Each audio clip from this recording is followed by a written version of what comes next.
Cuando el médico comenzó a tratar a aquel paciente tan raro y tan nervioso, pensó que, al margen de aquella lesión leve y sin apenas importancia, a ese hombre le pasaba algo más. Por mucho que intentara tranquilizarlo, no paraba de temblar y balbucear palabras ininteligibles, hasta que por fin el médico logró serenarlo y entender lo que le estaba diciendo. He matado a mi mujer. Acabo de matar a mi mujer.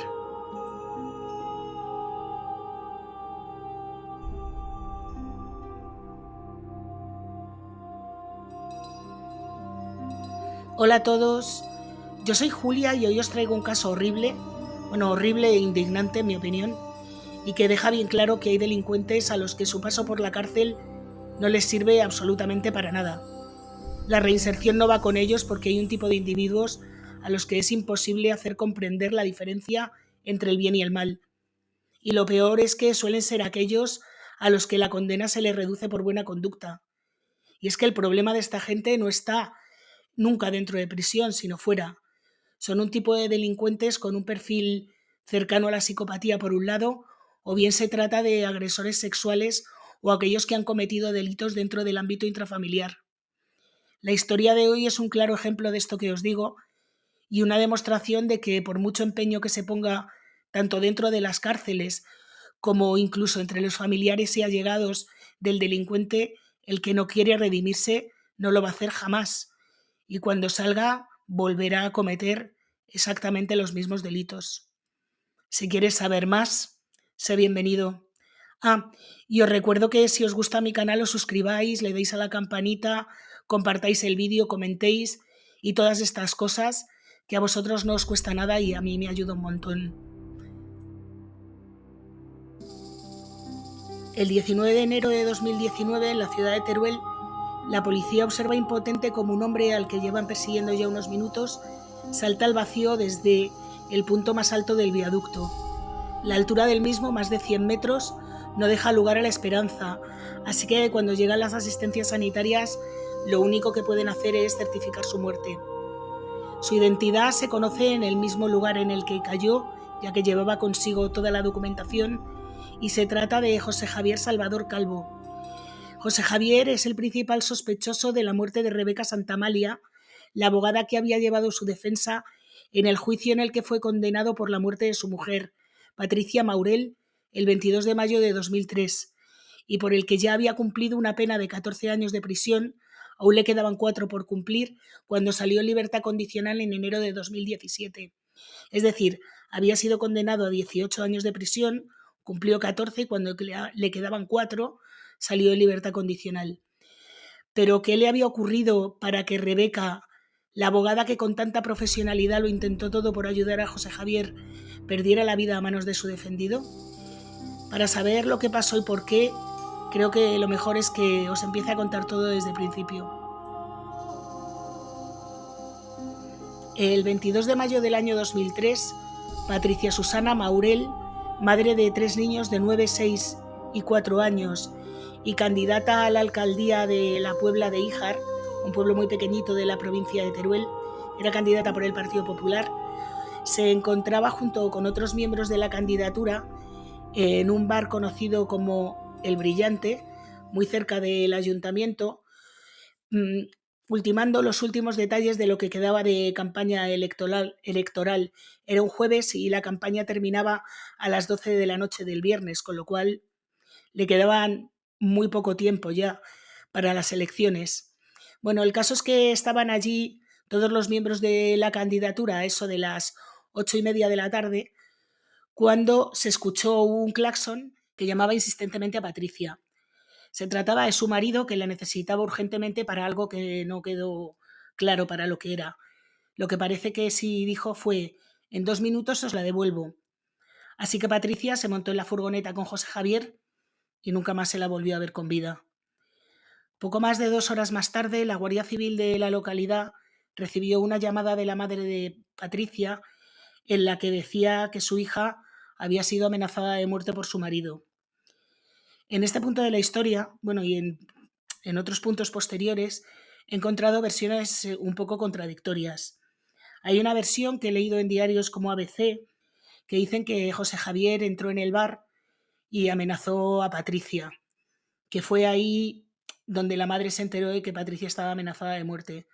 Hay otras versiones que dicen que no, que José Javier nunca se bajó de la furgoneta, simplemente se limitó a tocar el claxon, y otras versiones que dicen que sí, que entró en el bar, pero que todo fue de bastante buen rollo.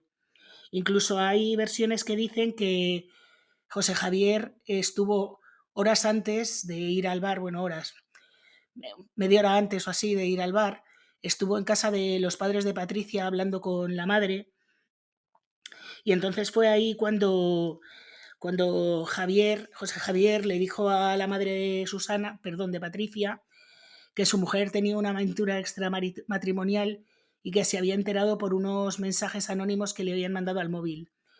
Incluso llegó a enseñarle estos mensajes a la madre de Patricia. Decía que esto le preocupaba mucho y se mostró enfadadísimo. Hay otros documentales que dicen que esto no ocurrió así. Lo que sí es cierto es que, por lo visto, la madre de Patricia siempre había tratado a José Javier como un hijo, le tenía gran cariño e intentó tranquilizarle. Sin embargo, José Javier no fue capaz de esperar y se fue a buscar a Patricia, como ya hemos comentado antes, al bar El Brillante. Esta información la he encontrado en algunas fuentes, en otras ni siquiera se menciona y en otras digamos que se desmiente que esto no fuera así. Ya después de pasado tanto tiempo, la verdad es que no tengo manera de verificar si esto fue así o no. El caso es que lo que sí es cierto es que José Javier fue al bar El Brillante a buscar a Patricia y juntos se fueron en una furgoneta a un destino indeterminado. Una hora y media más tarde, sobre las 10 de la noche, José Javier llamó a un amigo y le pidió por favor que le llevara hasta Zaragoza, porque él estaba muy nervioso y no podía conducir. En el trayecto hasta Zaragoza, en el que José Javier, por lo visto, iba bastante nervioso, llamó también a su hermana y le comentó que acababa de disparar a su mujer, a Patricia, y que la había matado. Su hermana le dijo que, bueno, os podéis imaginar, le dijo de todo, pero entre otras cosas le pidió por favor que le dijera dónde se encontraba el cuerpo, porque José Javier le dijo que la había disparado en un camino rural que tiene 10 kilómetros y está sin iluminación, ya era completamente de noche, y encontrarla si no les decía dónde estaba iba a ser un poco difícil. Así que José Javier le dijo a su hermana que todo había ocurrido muy cerca de la casa que la pareja se estaba construyendo. Cuando José Javier llegó a Zaragoza, lo primero que hizo fue ir a un centro sanitario. Estaba bastante nervioso, tanto que no lograba articular una sola palabra inteligible, y el médico empezó a ponerse tan nervioso como él, porque lo único que lograba entenderle era matado, disparo. En fin, que cuando el médico logró sacarle a José Javier lo que le pasaba, este le dijo que había disparado a su mujer, que la había matado y que la había dejado en un camino rural en donde él vivía, en un pueblo de Teruel que se llamaba La Puebla de Híjar. Inmediatamente el director del centro médico, que se llamaba José Castaño, llamó a las autoridades, que le detuvieron allí mismo. El cuerpo de Patricia se encontró poco antes de las 2 de la madrugada en un paraje deshabitado y sin iluminación a unos 2 kilómetros del pueblo. Y aquí viene otra parte en la que hay una cierta contradicción. Por un lado, he oído a un guardia civil que decía que el cuerpo presentaba 11 impactos, mientras que he oído también a la fiscal que llevó el caso que dice que fueron 9. En cualquier caso, muchísimos. 2 de ellos, además, estaban en la cabeza, uno encima de cada ojo, con lo cual eran mortales de necesidad.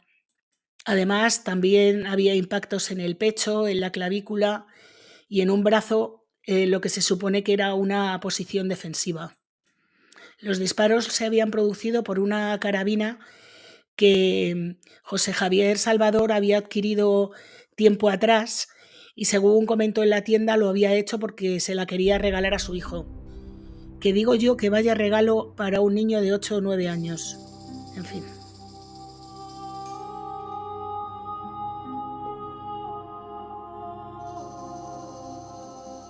En el juicio, que tuvo lugar 2 años después, es decir, en el año 2005, Salvador confesó que fueron los celos los que habían motivado el crimen. Aseguraba que los celos estaban provocados por un montón de infidelidades que su propia mujer le había confesado después de que su hijo mayor, le dijera insistentemente que su madre se encerraba para hablar por teléfono con otros hombres, que chateaba y no les dejaba ver lo que escribía, que, bueno, que solo hacía que esconderse para hablar con otros hombres y que esto se lo había contado su hijo. No sé si os acordáis que antes os he dicho que a la madre de Patricia le había dicho que había recibido un mensaje en el móvil de alguien que le decía que su mujer le era infiel. Posteriormente se demostró que estos mensajes se los había enviado él mismo. Y yo lo del hijo tampoco me lo creo. O sea, un niño de 8 años, que acababa de cumplir 9 en cualquier caso, no está para contarle a su padre esas cosas. Pero bueno, en cualquier caso es lo que contaba José Javier Salvador durante el juicio. Y también contaba eso, que su mujer lo había reconocido y que además no pensaba parar. Con lo cual él lo que decidió es que una semana después, justo después de la comunión del hijo mayor, este que le contaba todo a su padre, pues que había tomado la decisión de separarse de ella. Que yo tampoco entiendo, si había pensado separarse de ella, va que él se la carga. Bueno, en fin, la cabeza de esta gente que yo no sé cómo funciona. El caso es que antes del juicio, ambas partes, es decir, tanto la acusación como la defensa, intentaron encontrar alguna prueba de estas infidelidades y fueron incapaces de encontrar ni una sola. De hecho, sí que encontraron un chat en el que estaba Patricia y hablaba en conversaciones un poco subiditas de tono con un chico, con un hombre, no sé exactamente lo que era, o sea, quiero decir, no sé qué edad tenía, de Valencia. Cuando la policía le localizó y fueron a hablar con él, se llevó tal susto, tal impacto, que se desmayó. En cualquier caso, este hombre dijo que él no conocía a Patricia físicamente, que las supuestas infidelidades se limitaban a conversaciones por chat. Voy a tratar de dejaros por aquí unos audios del juicio en el que su abogada, Rebeca Santamalia, hace una defensa del acusado hablando de las infidelidades y del comportamiento de José Javier Salvador como padre y como marido. Y a los 13 años, sin papá ni mamá, solo en la vida. Y ya no solo eso, lo separan de su hermana, pues por circunstancias de la vida tuvo que ir un hermano con un tío y otro hermano con otro tío. Es decir, una infancia carente de afecto. Y me vine para Teruel, a prisión, con mi volante de prisión. Y pregunté por el señor José Javier y salió, y hablé con él. Y le dije, mira, tengo este problema. Me ha pedido que te defienda. ¿Qué me dices? Y me dijo, en primer lugar me manifestó, gracias por venir a verme. Gracias por molestarte y por desplazarte hasta aquí y por solamente plantear ejercitar mi defensa. Soy consciente de que he hecho algo de extrema gravedad y quiero pagar por ello. He arruinado la vida de mis hijos porque los he dejado sin madre. Y vi que era sincero, vi que no me estaba engañando y pondría la mano en el fuego porque no me engañaba. Convivíamos y no convivíamos juntos. Esto es la primera vez que nos lo cuenta. ¿Cómo es que esto no nos lo ha dicho en las 3 veces que ha declarado anteriormente? Me ha contado muchas cosas pues porque debido a lo que ha pasado ya más culpabilidad no se puede uno crear y no dañar nunca a la otra persona ni hablar de cosas que no habíamos hecho ningún comentario, no aquí ni en ningún sitio de cómo estaba la relación. Durante el juicio, en el que la acusación particular pedía 25 años de prisión y la fiscalía 20, la abogada, el trabajo de los abogados defensores, intentaron hacer especial hincapié en la infancia complicada que había tenido José Javier, que se quedó huérfano muy joven y se crió con unos tíos, mientras que su hermana se crió con otra parte de la familia y tuvieron muy poquita relación entre ellos. Digo que la defensa hizo especial hincapié en esto y en que hasta ese momento había llevado una vida ejemplar con una empresa que funcionaba fenomenal, se había hecho constructor. Él empezó como albañil y al final terminó llevando su propia empresa. Se había construido un pequeño gran patrimonio, digamos, y se estaban construyendo una casa impresionante a las afueras de la Puebla de Híjar, intentando de este modo compensar en sus hijos todo lo que él no había tenido cuando era pequeño. A pesar de ello y de la confesión, que se considera un atenuante, José Javier fue condenado a 18 años de prisión por un jurado popular que se creyó poco las historias de este hombre. José Javier decía que había matado a su mujer en un arrebato cuando conoció las infidelidades de esta, cuando en el juicio se demostró que no había habido infidelidades y que el supuesto mensaje que se había mandado al móvil, o sea, que le habían mandado a él, se lo había mandado él mismo. En sus propias palabras, José Javier dijo: Patricia me dijo que con su cuerpo hacía lo que quería y que si me ponía tonto no podría ver más a mis hijos. Y entonces perdí el control.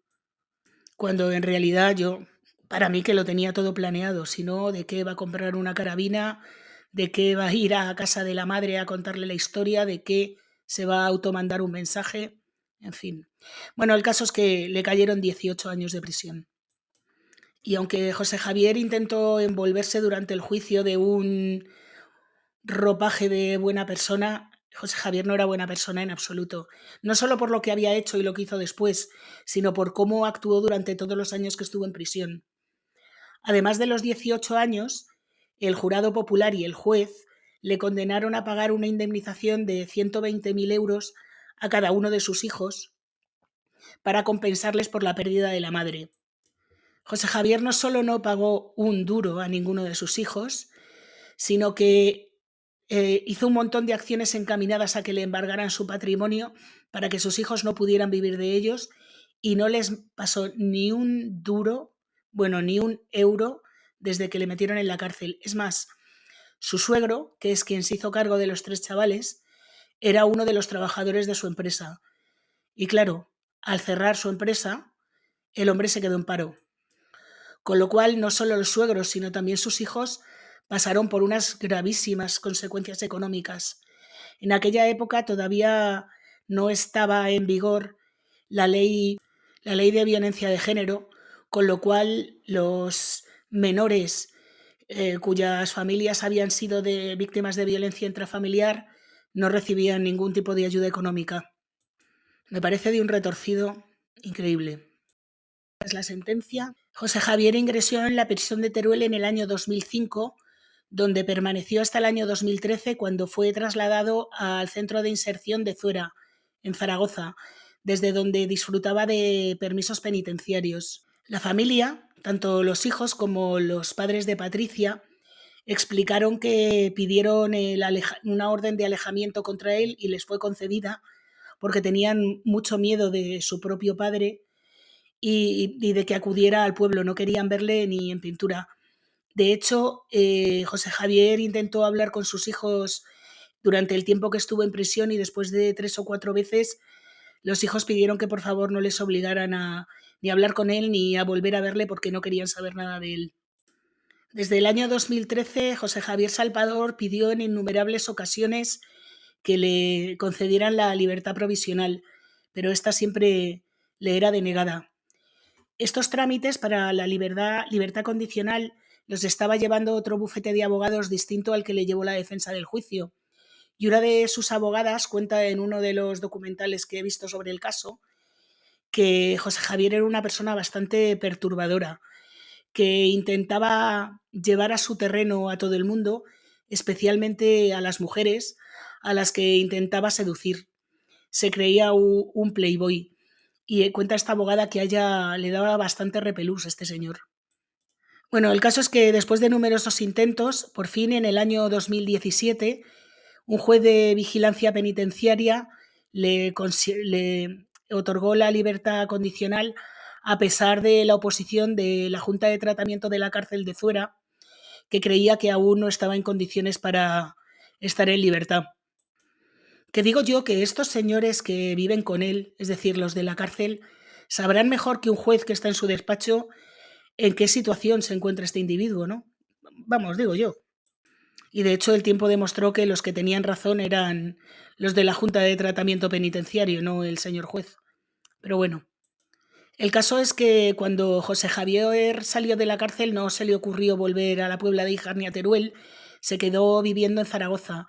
Primero alquiló un piso y luego se fue a vivir a un piso que tenía su hermana en la calle Padilla. Fue allí donde, por lo visto, retomó su relación en un principio profesional y posteriormente sentimental con Rebeca Santamalia, la que fuera su abogada. Todo parecía funcionar bien hasta que a las 9 de la noche del día 18 de enero del año 2019, el marido de Rebeca Santamalia llamó a la sala del 091 de Zaragoza diciendo que su esposa no había regresado a casa en toda la noche ni durante todo el día.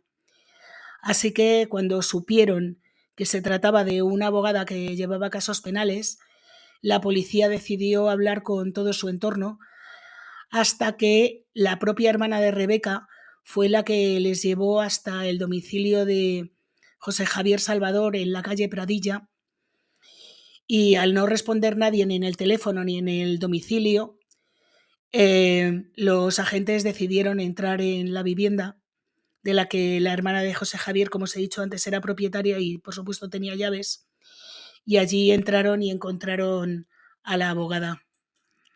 El cuerpo de Rebeca estaba tendido en el sofá, cubierto con una manta y con varias rajitas de estas de las que sale sangre, es que no puedo ser más explícita, tanto en el cuello como en varias partes del cuerpo.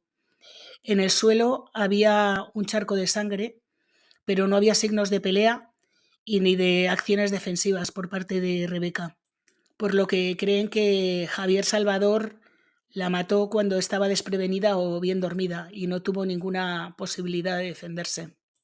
Según cuenta una amiga de Rebeca, por lo visto, Rebeca había puesto fin a la relación con José Javier un mes antes de que ocurriera esto, pero Javier no lo había asumido. Y creen que esta fue la causa por la cual decidió cargársela. José Javier, tras cometer el crimen, se fue a Teruel y anduvo vagando por las calles durante un día entero, sin saber muy bien qué rumbo tomar, hasta que la policía localiza a un hombre con una actitud un poco sospechosa que deambula sin sentido y todavía presenta algunos rastros de sangre. Así que la policía de Teruel decide seguirle y cuando José Javier se da cuenta se pone a correr en dirección al viaducto hasta que llega al punto más alto y se lanza al vacío. En esta ocasión, como ya estaba en vigor la ley de violencia de género, este caso sí se consideró como tal en un año 2019 que fue horrible en este sentido y que en solo 3 semanas de año, lo que llevaba el mes de enero, ya habían muerto por este motivo 7 mujeres.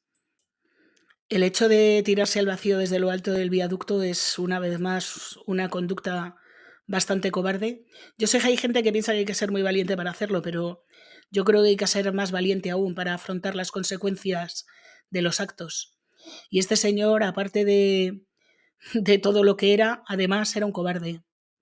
Este caso es tan indignante, porque además Rebeca era una abogada plenamente convencida de que en prisión los reos eran capaces de reconducir su conducta y que el castigo se había cumplido, que ellos estaban limpios, podían empezar una nueva vida de cero y dejar atrás todo lo que habían hecho anteriormente, cuando la pobre sufrió en sus propias carnes que no era así. Qué triste. Y bueno, hasta aquí el caso de hoy. A partir de ahora os voy a contar un par de cosas más, pero vamos, yo creo que justo en este caso no voy a aportar mucha opinión más porque creo que ha quedado bastante claro durante mi narración lo que pienso de este caso. Poco tiempo después de que José Javier Salvador cometiera el segundo crimen, el diario El País entrevistó a la madre de Patricia para saber cómo habían vivido ellos todos estos años en los que no fueron considerados como víctimas de la violencia de género y se encontraron completamente desprotegidos. Y la verdad es que en esa entrevista la madre cuenta cosas horribles. Primero, la infancia que tuvieron que sufrir los niños sin su madre, con su padre en la cárcel, en unas condiciones económicas bastante horribles y digamos que en el colegio, sobre todo la hija mediana, sufrió cierto acoso por parte de algunos niños que no hacían más que recordarle que su padre había matado a su madre.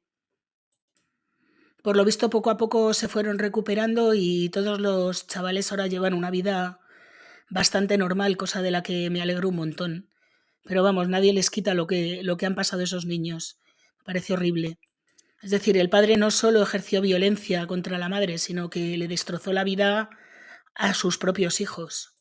Y ya al margen de esto, que es bastante obvio, me gustaría hablar un poco del juez de vigilancia penitenciaria en este caso, que es un poco, no sé, es que no entiendo cómo hay nombres que salen a la luz siempre y hay otros que nunca se conocen.